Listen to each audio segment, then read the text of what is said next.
is your fashionista blerd Bola. This is your techie nerd Whitney. And you are listening to BlerdTalk with what? Bola and Whitney. Oh yeah. All right. We are very excited because we are doing something that we have not done in all of our 9 episodes, which is we're going to start a series. Oh yeah. Oh yeah. So tell them what the series is about, Whitney. This is the Resistance series. Yes, Resistance. And so we picked Resistance series because one, it's just a cool theme, but also it's very timely at the moment. You not only see a lot of resisting and protesting in not even just America, but all parts of the world. There's a lot of what's the word I'm looking for? Not discomfort, but disappointment. Dissatisfaction. That's the word I'm looking for. Oh, dissatisfaction with the status quo and the way and the things that be. And nowadays, you're seeing a lot of people just outright speaking up about it. And so what we have noticed in film and media is, I think currently, in the past couple of years, we've seen a lot of series, really popular ones, be based off of resistance. And so we wanted to talk about different movies and things, and the theme of resistance in film, media, literature, all that good stuff. So that's what we're going to blurt out about today, y'all. Oh, yeah. Yeah. So before we start that, I guess we can talk about some things we were blurting out about. So what have you been doing this week, Whitney? I have been blurting out about a show called Top Shot. More weapons, I'm sure. Yes, actually it is. It's a marksmanship reality competition. It doesn't actually come on anymore, but it was a History Channel show. Just like Fortune Flyers History Channel. But yeah, it's about different marksmen shooting different targets. Not always shooting. Well, if you pull a bow, that's still shooting. But anyway, so they use like guns, they used a cannon, they use bows. They had not like a spitwad, but like a... Did you say spitwad? No. I did say spitwad. I said not like a spitwad, but yeah, they weren't. Are you talking about like one of those spitballs, like a straw thing, spitballs that people used to make in school? Well, it wasn't that. It was like the one that like people some of like the like tribe people. Oh, where you blow in like a poisoned arrow is what do you call it though? I actually don't know what that's called. Anyway, one of the challenges they used that one they were using rocks. That's weird. Yeah, but basically it's about like hitting like targets with accuracy and stuff like that. Oh, so marksmanship. So that's what I've been blurting out like about. Something that would be on the History Channel. Yep. Mm-hmm. Yep. It's pretty cool. I'm enjoying it. I'm like, dude, wish I could do some of these challenges. Okay. And so you're enjoying the show and it's... Yeah, I'm in season 3 right now. I think there's 5 seasons, I believe. Okay. So I'm on season 3 watching it on History Channel. History Channel app and like Direct TV Now. You guys, you just need to sponsor Whitney to get on one of these kind of shows. Like, I feel like she really needs to be on. I could see her being on like a Ninja Warrior, but not in that sense, not the athletic kind, but something like so this. Bad on like Ninja Warrior. No, but you like need to be on a competition show where you get to do something, but not Ninja Warrior. It'd be like basically this marksmanship stuff that you're talking about. Because I could totally see you on there and be like, I'm gonna get it. Be so serious about it. Anyway, so I have been blurting out about a show that we have already talked about. I've been blurting out about Luke Cage season 2, y'all. Season 2. I haven't started it yet. It is so good. I'm not going to talk too much about it because of spoilers, and I'm not going to spoil haven't. I mean, granted, we always spoil stuff for you guys, but I haven't seen it, so I would very much appreciate it not being spoiled. That's true. Yeah, because when we were talking about it in our other episode, I had only watched a few episodes of the first season of Luke Cage, and I had fallen off, and then I was like, I'm getting back on this. And so I binge watched the first season all in one day. And I was just I stayed home, I didn't do nothing, I was off, and I just watched the whole day. Like, everyone left me alone to the big TV in the living room, and I was like, leave me alone with my TV. I'm watching Luke Cage, and now Mike Coulter, he's bae, for real. Bae, for real. Holler at your girl. Anyway, but I'm just in love with the show. I love it, love it, love it. And now looking back, I'm like, the differences between, I guess it's more grown up, but I can see more of the differences. Not grown up, more dark, I guess. Or, I don't know what the word I'm looking for. I'm trying to compare it to Black Lightning. Because Black Lightning to me is more PG, even though there's violence and stuff on it. Really? And there's some stuff about, the seedy underbelly of the city and the bad stuff. But Luke Cage there's something different about it. I'm not quite sure what it is. Black Lightning is also a CW show. That's the only thing that I was thinking about. Whereas Netflix is similar to HBO, as in you would see stuff on HBO you will never see on network TV ever. Yes. How about I was watching on Netflix, there was a movie out called what was it called? Game Over, Man. And I saw a trailer for it because it has Adam Devine in it, and then just these 3 white dudes, and they work for a hotel, but then some crazy thing happened where real gangsters come in and take over their hotel, and they're trying to get out, as well as pitch their idea to some rich Indian mogul or something. And so I just thought, I was like, oh cool, it looks like a crazy comedy, right? Yeah. When I started watching that thing, I was like, oh, this is rated R for real. I'm talking about a full frontal down there scene for a guy. You usually don't see those You don't often. see very much of that. But now it's coming out. It's so awesome to see male exploitation after so many generations of female exploitation. Yay! It's right, especially if you're somebody that like penises, then you're really excited about that. But I was just like, whoa, what's happening in this show? I didn't watch the rest of it because it just kind of got a little too vulgar for me. And I was like, okay, now it's all these jokes. You can see penises whenever you want. You just gotta... You're talking about movies versus pornography. Yeah, exactly. Please, let's make a difference. That's not what we're talking about. But I didn't really finish the movie just because I was like, okay, now you're sacrificing all this stupidness for the story. I'm like, no. So I just stopped watching it. But I was surprised. I'm like, okay, so we doing this Netflix? One dude got his thing chopped off, and then the other one was committing suicide. Fake. He was fake doing something. It was so weird. That's why I was like, this is not what I thought it was gonna be. He was trying to get away from these the dudes that were taking over the henchmen and stuff. They had guns and everything, so he was pretending to have committed suicide, and so he wrapped his neck up in the closet, and then he was just holding his thing, and they showed it, and I was like, oh my god. Are you serious? But he was faking. And then the dudes end up being gay, and they didn't think that anyone else was in the room. But the main guy and his 2 friends, the other 2 friends were hiding behind the bed because they were trying to knock those guys out, take their guns, and get out. That didn't happen. Because then the 2 guys ended up being gay, and they were doing something on the bed, and I was like, what is happening in this scene? It's so crazy. And one of the guys that acting in the movie, he was the one that wrote it. So I'm just like, what is going on in your head? So I was like, yeah, Netflix is definitely more... It's like HBO, where it's now it's it's a free-for-all. You don't care about the ratings. You just put stuff in there. No, it is. They still care about ratings. Are you sure? HBO's ratings, I mean... No, I'm talking about Netflix. Because, you can see Oh, anything. you're talking about ratings as in, rated PG, rated G, rated R, not ratings as in popularity. Mm-hmm. Oh, okay. Yeah. Okay, gotcha. Yeah, that's true. They don't have to, they still put ratings on their stuff so you know what it's rated, but they don't have to worry about it with some of their shows, which is nice because then they have I feel like Netflix has more freedom and has more creativity in some of their shows than other networks have the ability to do because they have to worry about their sponsors and their advertisers. You definitely notice with Netflix that everyone's more free. There's a lot of cursing, there's a lot of sex, there's a lot of this and that, but it is very creative. Now that kind of movie that I just mentioned would definitely have a NC-17 rating on as opposed to just the regular rated R that it is on Netflix. I don't even know if they would have actually did a trailer for that and spread it everywhere. It's really a Netflix original movie. So I think I understand what you mean. Not even I think. I know what you're talking about. So there is more freedom for people to be as expressive as they want to be Netflix. And so you get pleasantly surprised with some things. And the other things are just no. Yeah. But anyway, back to Luke Cage. Season 2 is going well. I haven't finished it, y'all. But I'm loving it, and I just recommend it so much. Now I have to watch Defenders because stuff happened in between. And I was like, yo, dude, what happened? Why is this happening? Why is that happening? And I was like, crap, I gotta go watch Defenders. But I'm not, because I'm so into Luke Cage. So I was like, let me watch all of Luke Cage first, and then I'll go back and watch Defenders. But anyway, that's all I'm blurting out about this week. Cool.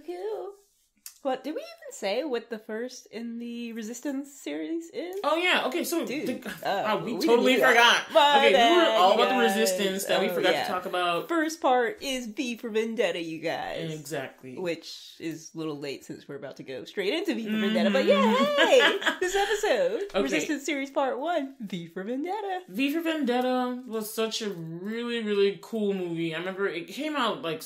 You guys, this movie is like older than 10 years. Well, so is the first Incredibles. Speaking of, because Incredibles 2 came out. We've been waiting like 10 years for that movie. Well, I've been waiting 10 years for that movie. I haven't seen it. Maybe we should do a show on Incredibles 2. But V for Vendetta came out in 2005. And so it is now 2018. So y'all do the math because I'm not going to do it. 13. What? 13. Thank you. She did math. I did the math.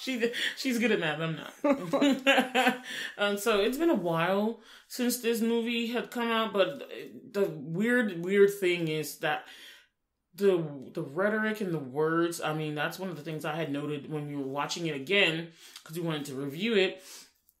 I noticed how much it's so close to what's happening now than when it even came out. And even then, it was like, stuff like what was depicted in the movie had already happened and is happening and was happening in the world at that time. But it's like even more so. I guess we see it now more in America with the current political climate and the Cheeto in chief.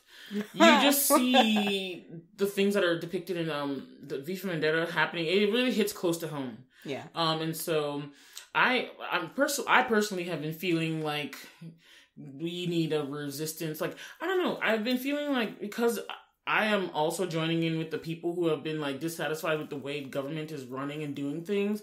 And I like that I see protesters and things and stuff. So I'm just like, cause it's like the stuff that's happening now in America is just shouldn't be happening. Like with the kids and the border stuff, all this stuff. It's like, I remember Kevin Costner came on The View, and he had come on The View like this past week, and he was like saying to the audience and to the View talk show host that he did not recognize America. And this is a white dude, y'all. This is a white dude. Rich, although, but he was saying that he does not recognize America. And I was like, I feel the same way. I had to repost it on Facebook, the video about him and his little speech, because I was like, I feel the exact same way. And so I just been feeling like the stuff that's it's inspiring, the sentiment of, causing change, like the people uprising to cause change, or somebody uprising to cause change. And so that's my little spiel about resistance, why I was excited to do the theme and do a series on it, because there's some good movies and some good series about resistance. Yeah, for sure. But I feel like we're just gonna jump in. Like, all this stuff is really bred from fear. Yep. Which is like a major theme in V for Vendetta. And I feel like a major theme across many different, like of the movies or series that we're going to be talking about in our Resistance series, is these situations a lot of times, like, they come about through fear. So, like,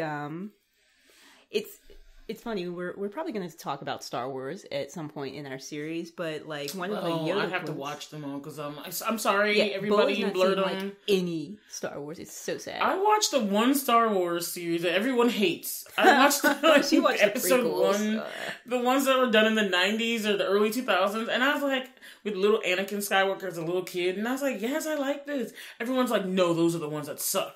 And I was like, oh, okay. And okay, granted, they're not, when you watch the original Star Wars and you compare it to those, you'll be like, oh yeah. But they're not, I mean, okay, they're not. Seriously. They're not like as standalone movies. They're not the worst thing ever, though Jar Binks, oh my god. Why do people hate him? Man, he is kind of so annoying. He's so annoying. He was annoying, I'm not gonna lie. He was. Jar Binks was weird. Yeah, but the quote that I was thinking of is actually from The Phantom Menace, which is part of the prequels, but it's a Yoda quote, and Yoda says that fear leads to anger, anger leads to hate, and hate leads to suffering. You sure he didn't say that in like a reverse question? Because, he's like, suffering fear brings, No. Fear leads to anger. Anger leads to hate. No, you don't have to say it in his voice. Hate leads to suffering. That's not what I meant. Anyway. Yeah. Okay, but yes, I have to watch. Say it in his. I mean, he says a lot of stuff in the reverse, but that was not one of them. I'd have to watch all the shows. Like, seriously, you guys hit us up on Instagram. Like, what do I need to watch first? Because I'm like confused where to start. Do I need to start with all the prequels, or do I need to just start with the earliest movies that came out? So we'll go ahead. I think we'll just watch it chronologically. So early to late. Yeah, as in starting with the prequels and then going through to the original ones. So not starting in the order they were released, but the order that, chronologically the storyline. I wonder what the effects of that would do. Like, would I be, like, losing the, like, oh my god, because everyone's so, like, attached to the awesomeness of the ones done in the 80s. And so it's like, you gotta start with those, and then you can, like, see all these new ones where it unfolds the story. Because you guys know I love trend media. Then you can see all the new ones. They might be talking about the new ones. Yeah, that's what I'm talking about. Yeah, well, those ones chronologically take place after the one from the 70s anyway. Is it 70s or 80s? Some of them were in the 80s. I think the first one was the 70s, though. Oh. So I think A New Hope was actually the 70s. But let's use the interwebs. Let's see. I just don't know, y'all. So I'm not a big... I actually like Star Trek, A New personally. Hope was 77. I'm I'm not sure if I'm a Trekkie, but I like Star Trek. I watch more of those things, and I mean, as in the television series? I did watch some of the television series. I was never a Star Trek person. I was always Star Wars. That's the difference. See, there's always a difference. Some people like Star Trek movies, like the new ones that they've done. I do really like those. I like Star Trek. I watched the ones. I especially watched the ones with the guy that he actually ended up playing Xavier in the Fox version. Captain Picard. No, is that what his name was? His character name in Star Trek? Oh yeah, that was his name. I forgot what his name was, but I watched that series. So I don't know which one that was, but I just remember. I just know that that he was Captain Picard. Yeah. Okay, so we're gonna go back into the V for Vendetta. Y'all know how we do. Yeah, sorry, but yeah, it's. I do. Well, basically, I wanted to say, like, there are certain things we don't have a censor in America right now, but it certainly a lot of the time seems like they're trying to censor people because, like, with the whole like the protests for like the NFL players with them taking a knee, and people are like, oh, they're disrespecting, blah, blah, blah. It's like, no, they are protesting in a peaceful way. And some of these trolls just can't handle it. And they do want to censor them. Because, I mean, the league came out with this thing that says that they cannot kneel. Now that I heard about that. And that's like, really? that's freedom of expression. That's freedom of speech. They're doing it in a peaceful way. And then, of course, the president with his tweets about how anyone who kneels should be, like, fired. I'm like, if he could, I'm sure he would. I feel like that's what the way that he would like it to be. Like, if he could, he would certainly have people, like, thrown in jail. What Trump fails to realize, Trump will always get an audible sigh from me, because I'm just like, I'm exhausted. It seems like he's been a president for, like, over the 2-year term, over the 2-term period he actually can serve. God forbid he wins another election. I'm sorry for y'all Trump fans, but God forbid he wins another election. But it's like, it feels like he's been president for like 12 years or something. It's just, I'm so exhausted with all the stuff he's doing. But he doesn't seem to understand that while he can be the king of the world in his businesses and everyone has to cater to him, the government doesn't run that way. This is not a totalitarian regime. Exactly. I'm sure he would want to be Kim Jong-un. Certainly seem to be headed that way in some ways. Exactly. So that's where I have a problem. Because it's like, it seems to be that anytime or anyone that who's dissenting, exactly, he has to speak out about it, and therefore and then of course he kind of does stuff like a total talent. Now, granted, I do want to interject something right there, because just because he's president doesn't mean he has to lose his own voice. So he does have the right to speak what he thinks, but it's also the fact that he has a certain amount of power, and he's using that power to tear down and just divide. That's what I don't like. Yeah. I mean, you look at the other presidents, I don't remember any of them being so Twitter happy. I mean, Twitter is kind of young, but still, like, even Bush and Clinton and all that, they were not this forthright about insulting people. Like, calling people failing. Like, the kind of, like, you can dissent without insulting people. But he doesn't seem to do that. He dissents and insults. That's how he shows he doesn't like something. He will insult the person or the thing. I mean, he doesn't care who it is. He'll call the person ugly, fat, failing, whatever. He'll just come up with nicknames for people. And I'm just like, really? He's just a bad example of what a leader should be doing. Yeah, you know what I mean? And so that's kind of why there's so much dissent going on, because his little fringe group of people are just like fine with it, but at the same time, it's like we have to hold our leaders to a higher standard. That's my opinion. But going back to what you said about fear, because I definitely think fear played a role in the movie. I think V, the character of V, basically, okay, so for people who don't know what V for Vendetta is about, it's actually a comic book that came out. Actually, I think it's actually a graphic novel. Graphic novel, okay. Just to distinguish for people who don't know, it can be, comic books and graphic novels, I guess you could say that a graphic novel is in some ways a comic book, but it differs in that a graphic novel is more like it's a longer comic, because most comic books are like, think of it like a serialized series. It's like one chapter. It's usually not that long. They're like pretty thin pamphlet wise. But whereas a graphic novel, it's like a full length, it's a novel. It's actually a novel. So a lot of comics that people read, like X-Men, they come out in the comics, but then you might have like a graphic novel or something like Kick-Ass. Kick-Ass was a graphic novel, not just a comic book. So. Yeah. So V for Vendetta, as I understand it, is a graphic novel. So it's not like there's like a whole series and you collect all 52 in the series. It's a graphic novel. It's a standalone novel, I believe. And there's a couple of them actually. That's what we were watching behind the scenes. They said that there's several of them, and they had to actually work. The people that created the movie had to work at putting it in, like compressing the story down so it could just be consumed in the 2-hour span. And so that took work for them. But it basically is about they call him a terrorist, but I don't know if we should call him that. But let me not get into that just yet. He was a terrorist. Let's explain the story. It's basically about a man, and apparently this takes place in like a future part of England, a future time in England. From what I hear from the creators, was like it was done in the 80s to express what they think would have happened in the 90s. So it was supposed to be like a future time, but not too far off from the time it came out. So the creators, when they made it in 2005, they just kind of like pushed it forward a few years.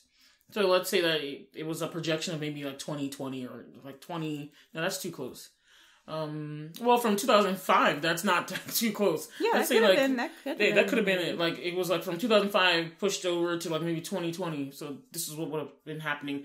An authoritarian regime took over, America fell, and all this. It's kind of dystopian, but not dystopian. Basically, you have the totalitarian kind of rulers, the rhetoric and all that stuff. They use a lot of religious rhetoric too, which I noticed happens in a lot of these things. Like the language of what you need to use to like suppress and oppress people is often like how they get people.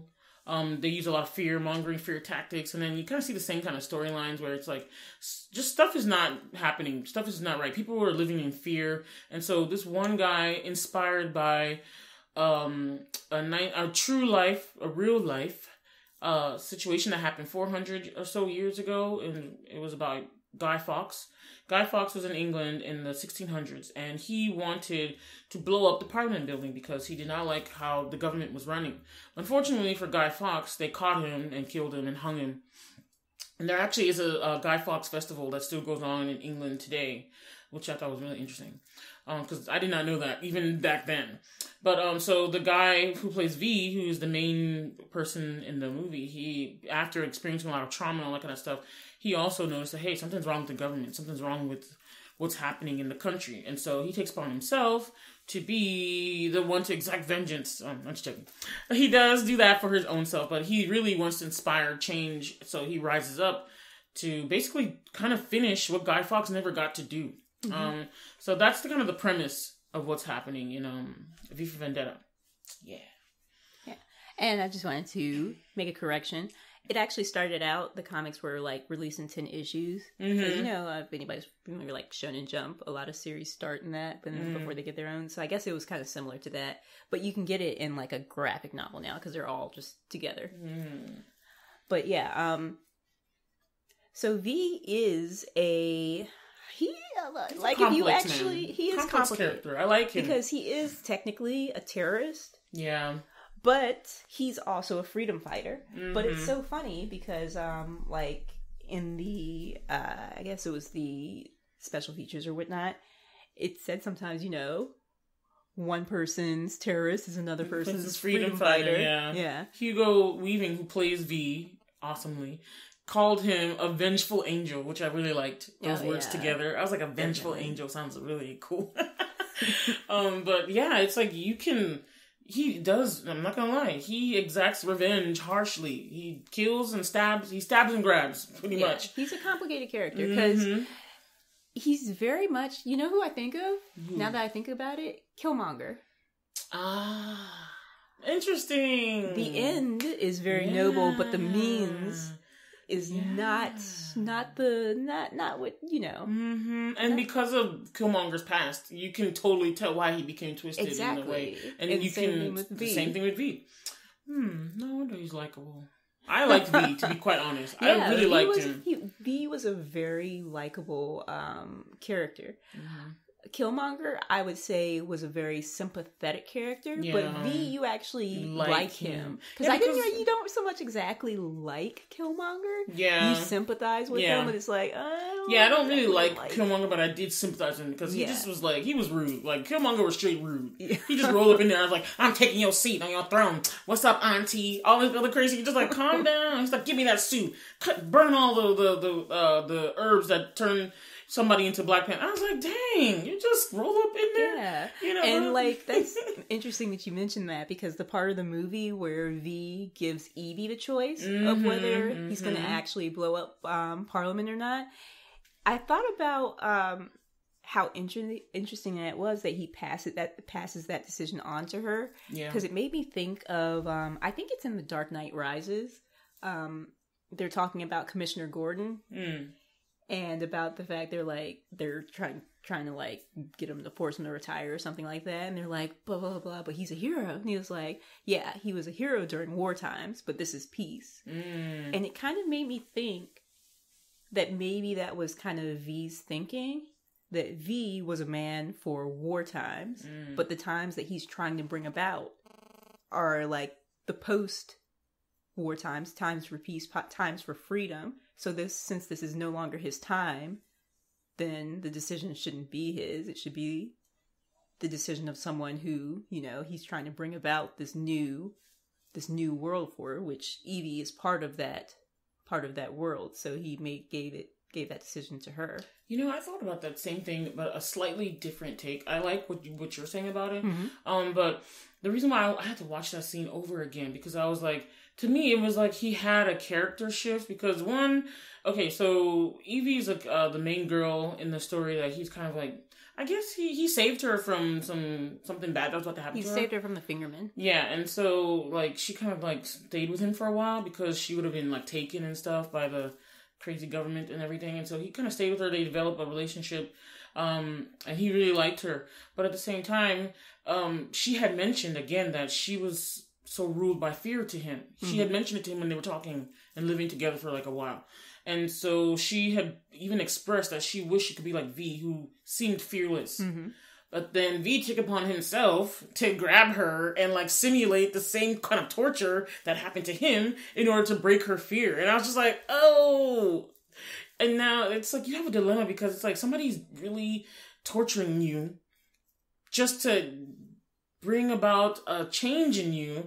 The change happened because then Evey does become more fearless, becomes more, I guess, politicized, becomes more aware, woke, whatever you want to call her. But she kind of reaches a point where she didn't care anymore. She was willing to die so that, she could just stand, and she didn't want to rat out her friend. And then by the time she does that, she just, he lets her out, and he's like, oh, it was a sham, I was the one, but I broke you though. I just had a problem with it, because you're like, hey, you're somebody I trusted. I was trying to do this to protect you, and then you end up torturing me just to get me to be fearful. That I thought was crazy. I'm not gonna lie. I did not know how to feel about that particular part. And I think that Evey felt the same way. She didn't know how to feel about it. Because that's why she had to leave. Because remember, like when she did leave, she was like, I can't stay here. Yeah. And he was like, I know, you can't. Because I would want to stab you at the same time, but I was like, but you're my friend? I don't know what to deal with that. But she had said to him that when they were discussing stuff, right before she was leaving the captivity and stuff, she had said to him that let me go back. V had said what the government had done to him, or those people had done to him, was monstrous. Mm-hmm. And then she said, and they created a monster. Yeah. Back to him. Yes. And it was almost like you could see there was a character change, like a growth or a difference in V at the time when he... And I think that's what caused him to reconsider whether he was going to actually blow up Harlem or not. Like, let me give this decision over to someone who is not a monster. Exactly. And it was almost like, for me, I was thinking about how, like, he had wanted... I guess he had also realized his own monstrous behavior. Mm-hmm. Maybe, like, he was finally seeing himself. He thought he was... Because, it's like righteous anger, I feel like you really can't really do that. Mm-hmm. All anger is anger. When you put those qualifiers of righteous or something, it's like, oh, you're saying that this is okay. Or this is fine, but it's like, you're really killing. He's slicing and dicing, you know what I mean? Yeah. And so it's like, you're being monstrous as well. Mm-hmm. Look what you did to a friend. You know what I mean? And so it's almost like he realized his nature, or like his own vices, or his own problems, or his own like bad qualities. Yeah. And so it's almost like he disqualified himself from enacting that kind of just act. Mm-hmm. Because he felt like the act of blowing up the Parliament building was something that was needed so that the government could move forward. Right? And so it's almost like he recognized, like, somebody, like, I don't want to say not holier, but someone more righteous, I guess, needed to do it. But it was also like he wanted an underling. It's almost like he wanted an underling to do it so he could inspire and leave behind the legacy of something. You know what I mean? I was thinking along those lines. I'm calling her an underling. I know, she really isn't. She's not an underling, but it was almost like he was working so hard to, like, wake up the nation, the people, really. Mm-hmm. Because he said a quote that I really loved. He said, the governments should not be afraid of their people. He said people should not be afraid of their governments. The governments should be afraid of their people. Oh, yeah, I love that quote. I loved that quote, and I was like, that's exactly it, because governments are supposed to stand for the people. But and they're supposed to be of the people. They're comprised of the people. Especially America. But we were electing representatives who are not listening to the people, hence the dissatisfaction and all the protesting. But, when you have oppressive governments where you can't even dissent without fear of being, like, killed, then, it's like, hey, something's going on. At least we have some freedom in that sense. We don't go to that extreme.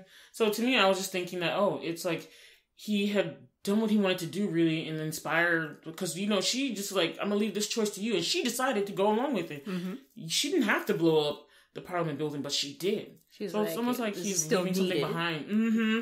And, like, it's like, okay, so these people are going to move forward with my idea. Mm-hmm. And speaking of idea. Well, and not even his idea, because I feel like he didn't want it to be his idea. Mm-hmm, he wanted it, and that's why he also gave the choice to her. It's like, because it's not mine. Mm-hmm. This is for all of you. This is everyone's. Mm-hmm. And also when she was talking about the end, when the inspector was asking who was he, and she was like, he was Edmond Dantes. He was my mother, my father, my brother. He's you, he's me, mm-hmm. He's all of us. Yeah. And then when everyone was taking off the mask, the Guy Fawkes mask that he had sent out, he was, like, everyone, even the people who died, like, you saw them taking off the mask, and you could see the people who had died in the course of this, the things that the government had done to them, and the little girl who got shot by the fingermen because she had the Guy Fawkes mask on. And, what was her name? The actress that inspired him, who got the Salt Flats. I don't remember. Yeah, the Salt Flats. Victoria, was it Victoria?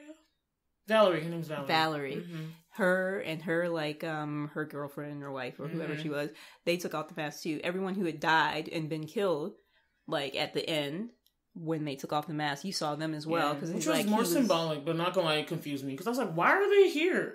At first I was like, wait, but it was more symbolic. But it was interesting because it was like, he is all of them. The reason he did all of this was for all of them. Mm-hmm.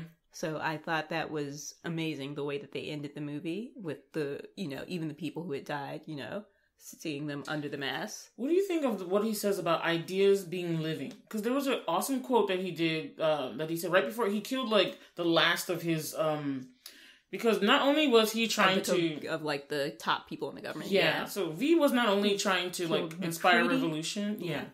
He was not only trying to inspire revolution, but he was also trying to exact revenge on all the people that had done stuff to him when he was a captive. I feel like it wasn't just the people who had done stuff to him, because he also made sure that in the process of the movie, like later on, we see that he was really trying to get rid of all the bad officials, but they're kind of the ones that like said okay to what had happened to him. So I felt like it was like he was trying to kill everyone involved in what happened to him because they were in power. He was more upset about what they had done, like, because Eva said it at one point during the movie. She's like, this is why you did all this, because of what they did to her. So I felt like he really became just like that angry when he read her letter. So it was more so for the actress from the Salt Flats, I forget, Valerie, than it was for him. He just became like really incensed at what they had done to her, even more so than what had been done to him. And he got burnt. He was like set on fire. Yeah. And so he had said an awesome quote before he killed the last of them off, Creedy. He had said that ideas are bulletproof.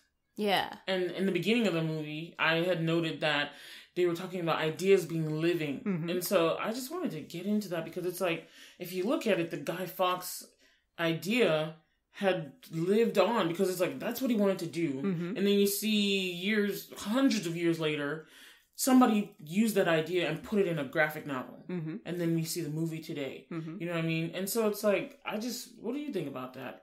I think it's very true. Ideas can't die. People can die, but ideas can't. And it's very, it's again, similar to like the Dark Knight trilogy, because remember the first one, the reason he decides like for the mask and everything, because he wanted a symbol. He's like, symbols can't die or, be corrupted usually. Yeah. But people can. Symbols, ideas, they are everlasting. Yeah. And we give, symbols are just, he even said, V said this, he's like, symbols are not symbols for the sake of them, because like no one cares, but it's the meaning that people attribute to symbols that make them so powerful. You know what I mean? So I liked that idea about ideas.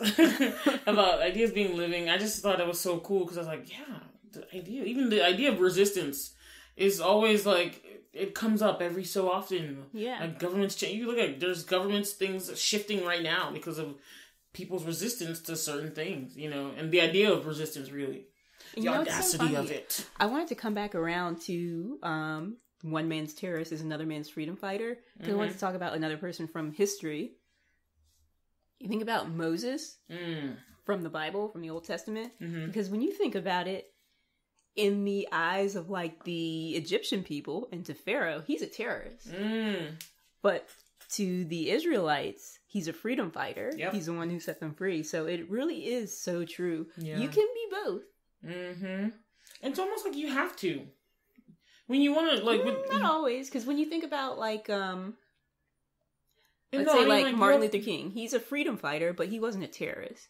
It depends on how you go about it, because you can have nonviolent protests. Yeah, you're right. Okay. But if you're using some type of violence to do it, you're usually falling into both categories, in my opinion. You're right. That's true. You can be a visionary and a freedom fighter and you can be nonviolent. So you cannot be causing terror. But I feel like you terrorize the status quo.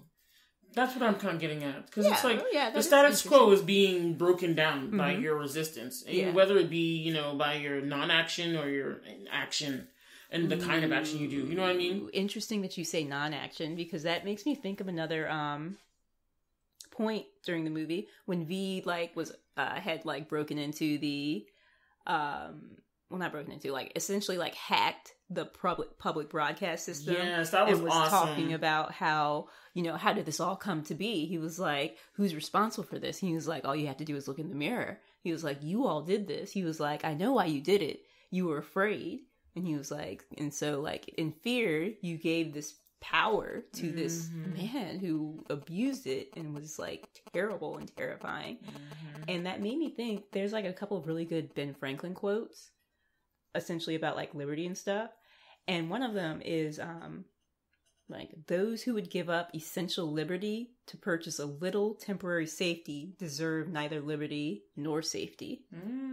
Which I think is a really interesting quote by Ben Franklin. And then, like, the other one is, like, that freedom of speech is a principal pillar of free government.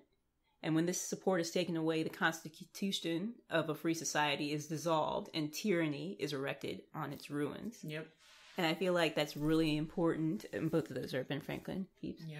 But both of those are really important nowadays because it's like people are trying to erode away people's freedom of speech and freedom of its expression for people who are trying to protest, like, what's going on in America these days. They haven't gotten to censorship yet, but I feel like they're really pushing, trying to push that line. Yeah, it's not gonna happen though. I don't think so. What do you think? I feel like a lot of nations have thought that. Oh, well. And it would You're right. I think if things get so bad, assume that we are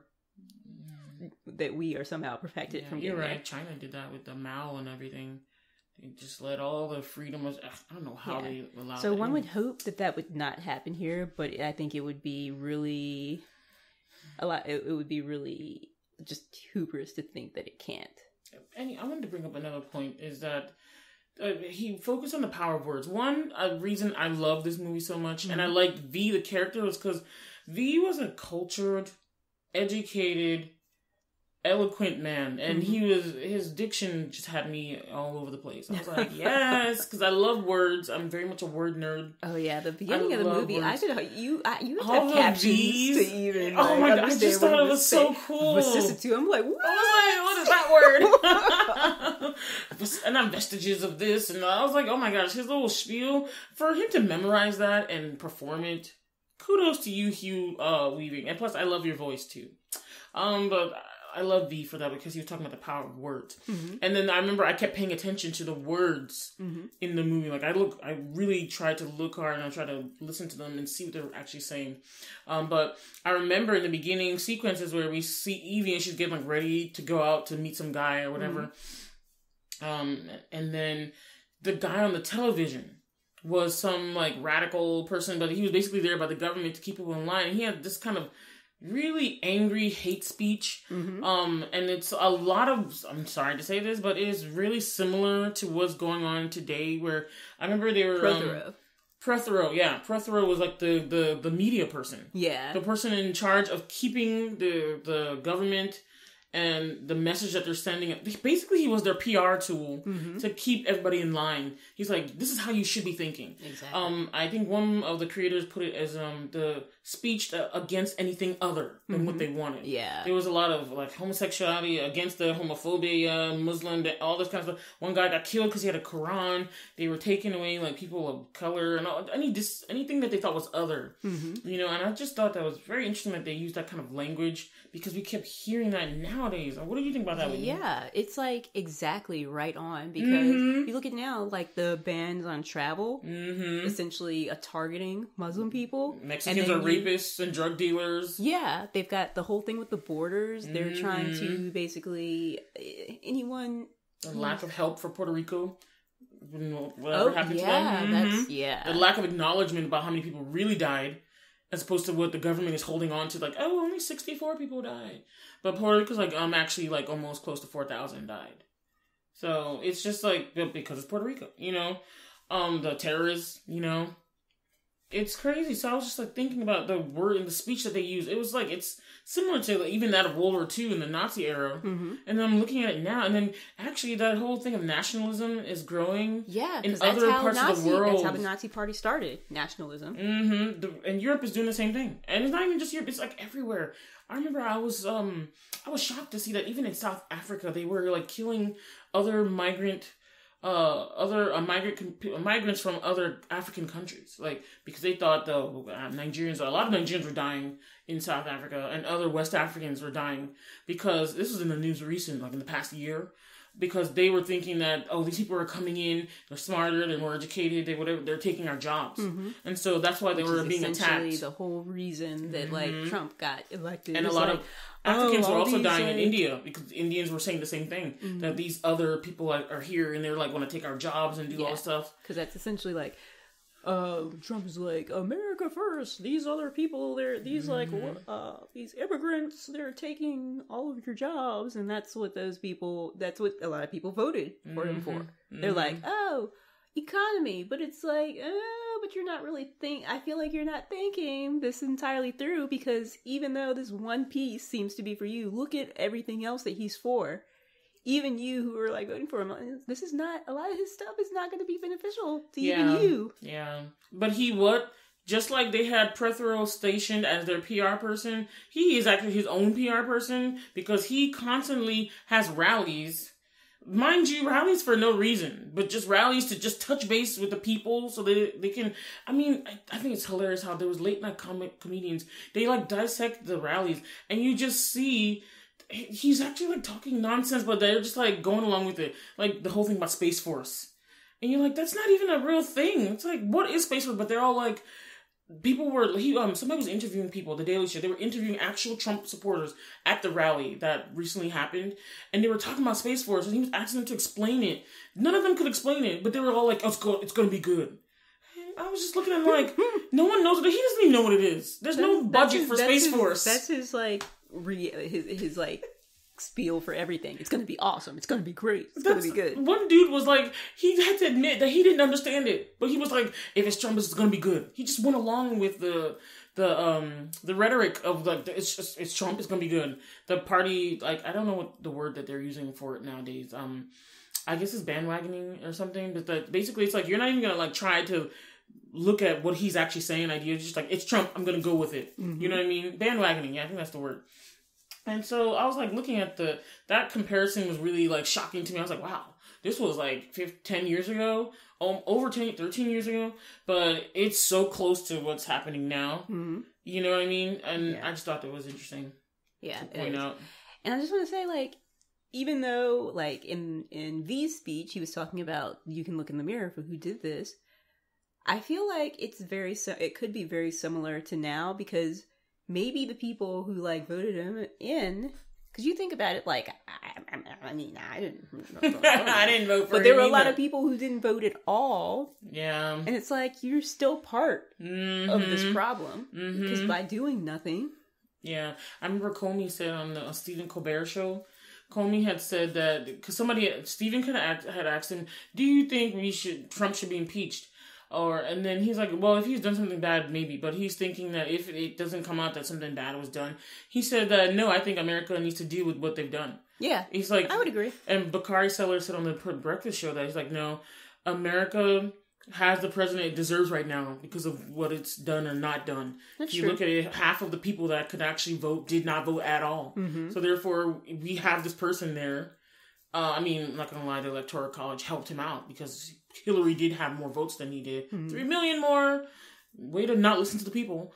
But the Electoral College helped him out, you know? And so you're right. It was that inaction of people that didn't... And it's got to be said, I think, too, that this is not just a Trump problem. Trump is the figurehead for the problem. Because to be honest, I think a lot of this is like the people in the House, the Senate, because he's saying all these things, but it's like you've got people in his own party who don't even agree, but they're like afraid to say something. So this is on them. Yes, they're like trying to get out of there. The whole point of the type of government we have with the 3-pronged system, you know, you've got judiciary, you've got the executive, and you've got the legislative, is so that no one power ever has too much. But he's got so much power because the other ones are afraid to put him in check. Yes, exactly. And I think it's interesting that now a lot of the Republicans, especially the ones that are like basically like the figureheads of the party, really, that people really know who these guys are. A lot of them are jumping ship. They're not going up for re-election. They're retiring. They're doing all this stuff. And I'm like, really, Paul Ryan? You'd want to retire after your term right now. Really, after what you've helped create, you're backing out. Because even he's like, I can't deal with Trump. He's going to start some stuff. And I was like, seeing that from the Republican Party, I'm like, you guys are... I hate to say it, it's like, y'all are just weak. Like, how are all y'all trying to, like, jump ship now after you create a problem and you have somebody there who doesn't really align with what you want to do? Like, you can see it in their faces and in what they're talking about. It's like, yeah, why don't you say something while you're in something, since you have the power to? Yeah, you know? Not like, oh, well, I'm just not going to seek re-election. Yeah, how about we say something while you're in? Mm-hmm. And so that's, I guess, something that you see with one. I guess it's interesting about corrupt governments. It's like always about a corrupt government, some kind of oppressive government. You see where there's resistance movements in literature, film, and all that kind of stuff. Mm-hmm. There is some kind of oppressive government happening. Mm-hmm. You know what I mean? And it's like the people need to wake up for what's happening wake up and do something about what's happening to them. And I feel like that's the main message you get from these resistance movies. Like, they inspire you to resist. Like, even me, I was like, inspired. I was like, yeah, we need to resist. We need to have everybody come. Like, when I watched the last final scene where all those people came at all the armies and stuff, when all those people like came through, they were like, the army was overwhelmed because the citizens themselves are like, no, we rolling up. Exactly. And it's like, it takes a lot of, it's not easy. Mm-hmm. It takes a lot of bravery because, I mean, the government, they had guns. The people didn't have, all they had was numbers, guns, because a lot of people could have died. Yep. But it's not easy to do, but I think it's necessary. And I just wanted to do, it's quote full today, peeps. Mm-hmm. I think this is attributed to Edmund Burke, but he said, "The only thing necessary for the triumph of evil is for good men to do nothing." Yeah.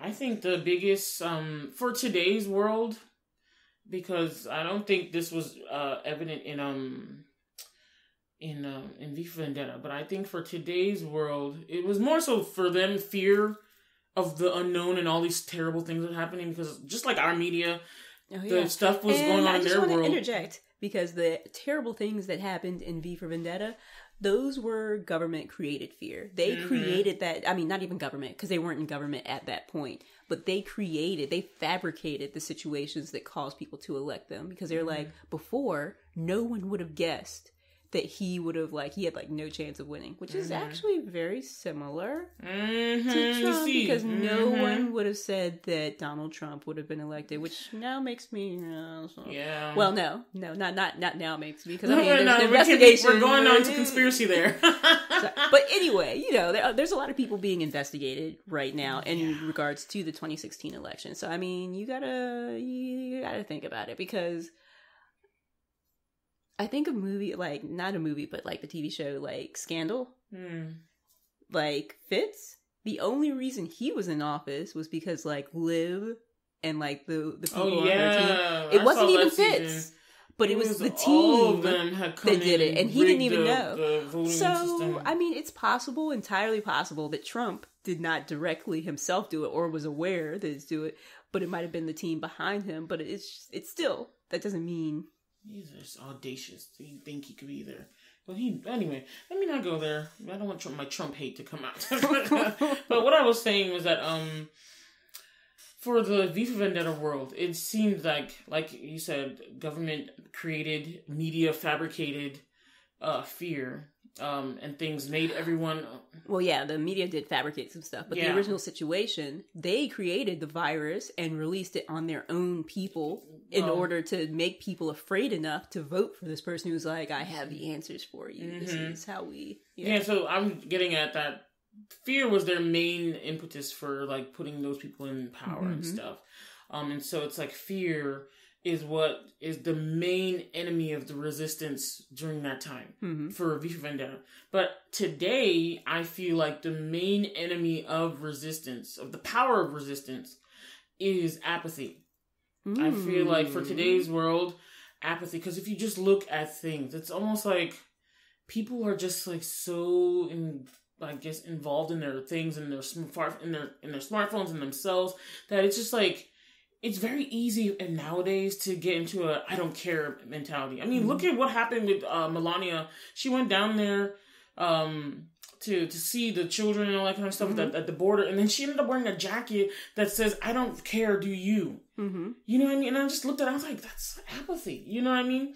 Just looking back at it, and I was like, one, very terrible wardrobe choice. So for her team, y'all really dropped the ball. And I'm surprised, because she's usually on point everywhere she goes. Yeah, because I do want to say something about that because, like, the coverage on that, I think, was messed up on the part of, like, the media because... Sometimes I think they set her up. Yeah. She's not... Because it's not right because she didn't wear that to what she was going to. She wore it on the plane. She didn't even wear it getting off the plane. She only wore it to board the plane. She didn't wear it anywhere else. So I'm like, that type of twist, I think, is, like, wrong on the part of media. But, yeah. But the problem is you don't know if she didn't wear it to make a statement. That's also true. That's also true. I just thought it was poor choice in general. Like, it shouldn't have been worn anywhere near that whole situation. Yeah, just to avoid any her team, kind like, of words. anyone who was, like, really who's for you would have said something to you like, I personally think that there are people sabotaging Trump in the White House right now that works for him. I personally think. The leakage and everything is just crazy. I, for one, don't think that Melania is, like, part of the problem. No. She has no control. I think she also... She wants see to her get face. out. Yeah, exactly. You see her face, you're like, she wants to be out. When she took that sabbatical, they're calling it, recuperation, as they're calling it, I was just like, chick, you were like, I need a month break, please. And that one time, that shot that the reporters got where Trump was looking at her and she's smiling, and as soon as he turned his head, like, the smile just fell off of her face. I was like, yeah, that's how she feels. That's how she feels. She does not want to be here. I kind of doubt that she even actually likes him. Yeah, that's how it looks. At all. I feel like she has a smoldering look and she's just like, I'm here. But I'm gonna ask you something. I have a couple questions. When it comes to, we're going back to the movie now. Anarchy versus order. What do you think? So, like, let me phrase it this way. When you have the two, anarchy versus order. Order was established in this way, but in a very negative way. But if you look at it, if you just have straight out anarchy, like, I guess anarchy was there beforehand? Do you think it was beforehand? What are you talking about? In regards to what? In regards to Vendetta and like why the governments are set up that way, because you need order really, but then if the order is corrupt, then anarchy comes in to clear it. But then like anarchy could go either way. It's like it's unstable, it's unsettled. So it's almost like, what is better to have, a terrible order or freedom in anarchy? What do you think? I think neither. Neither? Yeah. One of the two has to be established. Both of those are, like, extremes. I think it's about, like, a lot of times it's about balance. Balance. Yeah, well. Because I think they are, anarchy and order are like, order is usually what you would want. You usually want order, but when there's corruption, because you said corrupt order or, like, anarchy. Anarchy, I think, is usually something that's used to upset corruption. But when there's good order, like when things are right, then yeah, you want that, but you don't want corrupt order. So I would never choose either. I wouldn't choose either one. Well, would it be is it better for society to remain in some kind of order, or to dissolve into anarchy so that there's much freedom? What do you think about that? Because it's like, if you look at it, every place has an order, but there's something wrong with all the government systems, really. It's just not always going to be balanced because of people. So it's almost like those, like, something like a Book of Eli, where it's just anarchy is happening. You know what I mean? In that post-apocalyptic kind of thing, whatever happened over there in Book of Eli, where it was just anarchy everywhere. Groups of bands of people, nothing was set up, nothing was there, but everyone was free to do what they wanted. It's like, you for yourself kind of thing. I think you need a little bit of both. I think it's almost like the difference between the individual and like the group as a whole. You need some of both. You can't always be just about yourself, because I think that's part of the problem now. People are thinking, well, this isn't affecting me, and that's part of the problem. But when you go too much in the other direction, and I think we talked about this before, then you also have problems, because you cannot always live entirely for someone else, because then you have like the type of personal problems that might lead to, I don't know, extreme depression, things like that. What would be the middle thing called? What would we call it? Utopia? You need a balance. Yeah, right. I think you need balance. You need, some of it's the individual, but you also have to be cognizant and aware and considerate of others. But when you talk about like, order versus anarchy, I think anarchy comes along every now and then to restore a proper order when it begins to fall out of balance. Because you think of like the Boston Tea Party, that was essentially anarchy, but it was because there had been like a shifting. It was getting too out of balance. So a little anarchy was needed. You think we're heading to anarchy, you think? The world is, in some way. Like, you look at the government systems in other countries, so unstable. Crap is happening. Countries are breaking off. Other countries are acquiring other regions. You know, it's like, it's crazy. Our country is, like, not doing that at the moment. But actually, no. California wants to break off into its own state. Like, its own country, nation state. Some people are actually pushing that in California. I thought they just wanted to break into 3 different states, but not necessarily break off from the United States. The third thing that somebody wants California to be its own nation. I've heard about this. People want California to be its own nation, separate from the United States. And so they think the guy that somebody was interviewing who was actually pushing for this, he thinks California can sustain itself, but it doesn't need the rest of the United States. But you're right. Most of I think there's a referendum out for the midterm elections or whatever that are happening, or the primaries, where they're getting people to vote about whether or not California should break up into several states, 1 or 2 or 3 or whatever. But I know one of the things that's been throwing out there that's been talking about, but people have been talking about when it comes to California is like it becoming its own state. I don't think that's going to happen because that would be like another civil war. I just know that it's becoming more, people are talking about it more. I think there's very little chance of that happening. Yeah, Texas tried to do that too. That didn't happen. Yeah. Another point was the comedy. Remember this little Gordon did a comedy sketch? Oh yeah, it was satire. Okay, yeah, satire. Yeah, and that's it's so funny because I was like, if you look at it, like ever since Trump went in office, like late night TV watching ratings have gone up for all of them because there's so much political.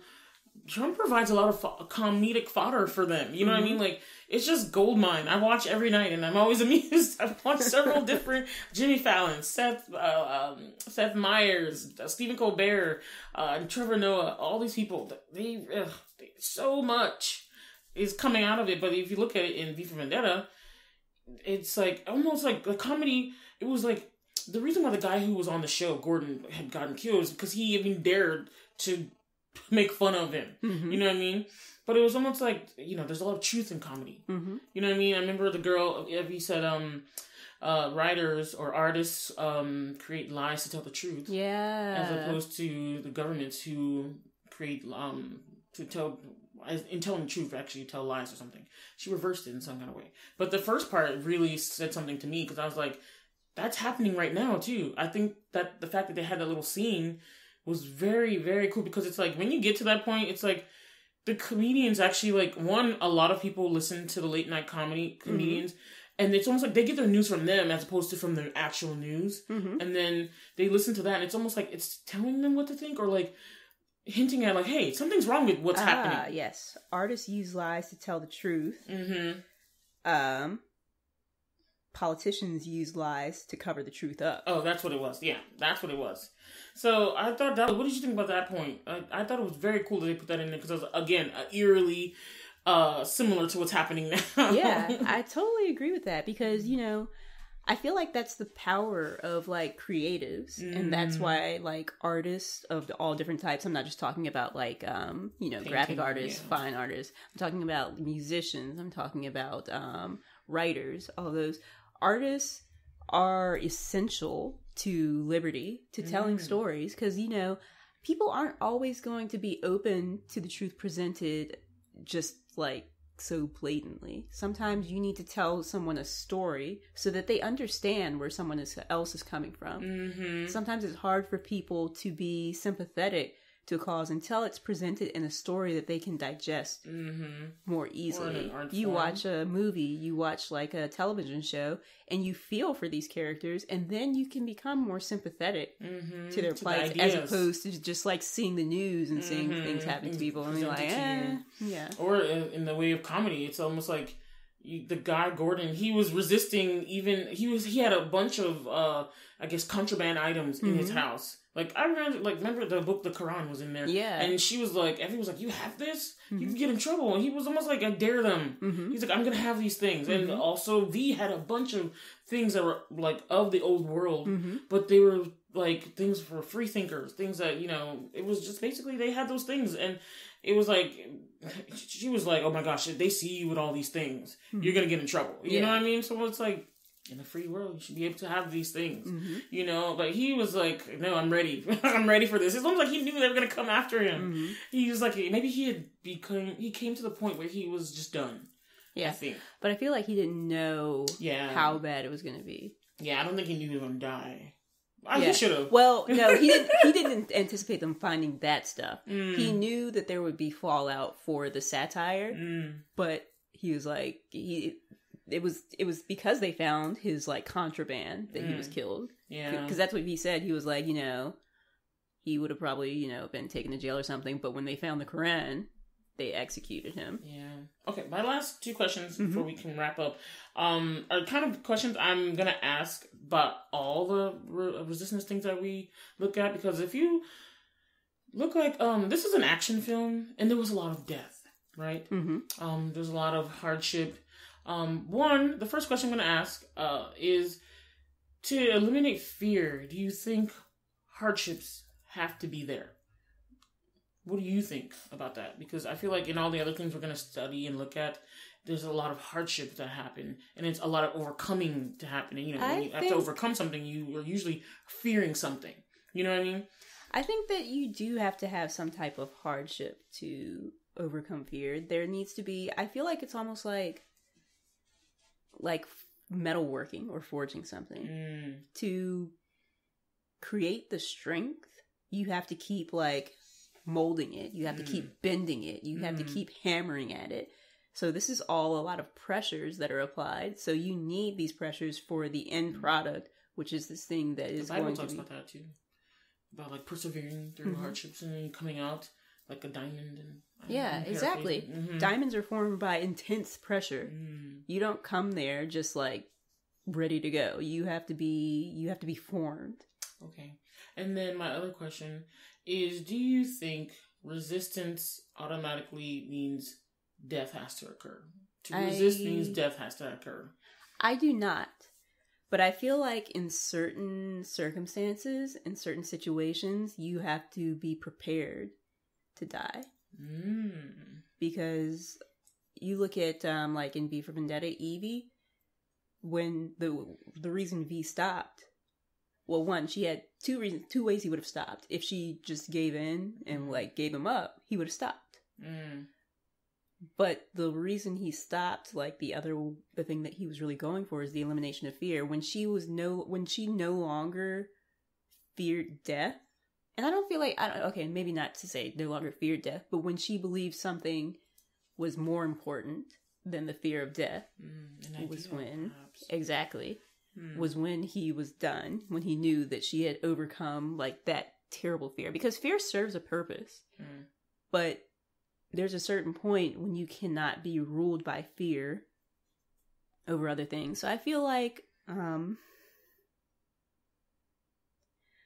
you don't have to die for resistance to be successful, but I think that depending on the climate you're in, so if it's a totalitarian regime, it's a police state, there's very little chance that you're going to come out without, casualties. Yeah. So in order for someone to be successful in that type of resistance, they cannot be afraid to die, because then they'll be too afraid to do what needs to be done to resist in the way that needs to happen. But you also have now in America, I would say we're not in a good place right now. No, we're not. But I would say there's not the type of resistance needed does not require death.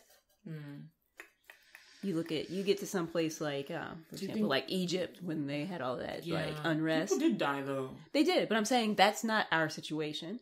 There are some situations where you've got to be prepared to die. I feel like America right now, we're not to that point. I'm glad, but I feel like, again, the main, for America to change, people would definitely have to get over their entitlement and apathy. Apathy is really dangerous when it comes to, because now it's almost like everyone's talking about things, everyone's seeing things. Even for me, thinking about America, I was thinking, years ago, I was thinking that we were evolving even away from racism. It's like, oh yeah, America's not racist anymore. Until then, this happened to me and you. Remember that time we were looking for apartments and that white woman didn't want to talk to us? Remember, it was me, you, and T. We went looking for apartments. We were living in Capitol Garage our second year, and we were like, you know what? We're not going to live on campus. We're going to find somewhere else. We went into one place, and it was only this old white woman there, and she refused to talk to us. She did not want to look. She had like a really nasty look on her face. And I was like, what's wrong with this lady? And we could not find anyone else to attend to us. And then all of a sudden, a white woman comes in. That woman's expression and whole body language changed. She was happy. She was up. She talked to her. Even as we were I remember you and T telling me, let's just go. And I was looking at that and I was like, we were outside and T was just like, see, that's America for you. Let's go. And I was like, what was that? And she was like, well, you guys didn't know what that was? That's what you both were telling me. And I was like, that was when like another, like a veil had been lifted. Like that whole thing I thought was gone, was not gone. You know, and I was like, wow, that really happened. You know what I mean? And I was like, I experienced that. That was the first time ever. And so I guess you don't remember. Because the way you're looking at me, you're just like, faintly, I don't remember. very faintly. I remember that day like this all the time because I was like, wow, the first time I ever experienced being, I don't know if it's racism, but it's definitely a prejudice of some kind because her face was really nasty looking. She refused to. I remember I addressed her personally and she ignored me completely. But when that white woman came in, she was all over that woman, smiling, attending to her, prepped up. And that was when T was like, let's get out of here. And I was like, what was going on? You know? So that was crazy. And it's almost like those veneers of what we think the world, like all the positive things, the good thing that sometimes America is insulated from stuff.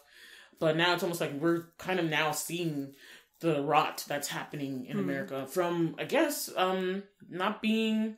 not taking care of things, you know, not dealing with things, especially America with all their race issues. It's like, it's now coming to like, you know what, we really didn't deal with the wound. We're letting it fester really. And we're not actually healing it, you know, we're just covering it up with bandages, you know, and that's not going to heal it all the way. You got to get with what's going on inside. So I think it's good that we're talking about those things, but at the same time, a lot of people are just apathetic about stuff. And they're like, I don't care. Or they're not politically involved or they don't want to talk about it. I said that I didn't think that death was necessary for a resistance, but unfortunately, I think it is the most effective way of waking people up. Because honestly, what is more important to people than life? Yeah. I mean, freedom is certainly, liberty is incredibly important. But so sometimes one would say that like liberty or love, some things like that are more important. But like life, that's like, you can't get more important. You can't be in the world. Like you're done. Exactly. So there is no hope when you're dead. It's a catalyst, the greatest catalyst that you can have. But I don't think it's necessary. But that's a lot of the times it's necessary. That's the only thing that can wake some people up. I think so. And V Vendetta really helped us look at, one, how much these political ideals and things. One, I thought about the cyclical nature of stuff because I'm like, wow, we're like in another cycle of this same thing.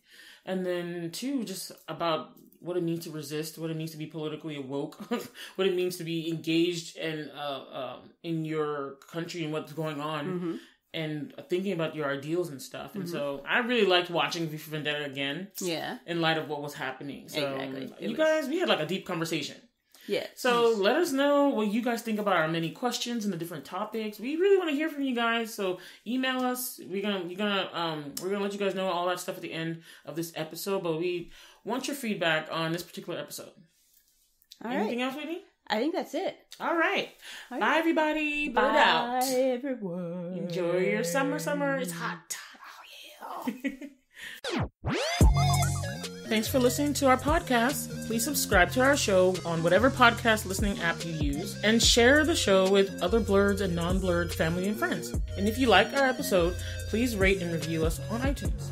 The intro and outro music is Twilight by Caption. You can find them on SoundCloud, username Caption, spelled CAPSHUN.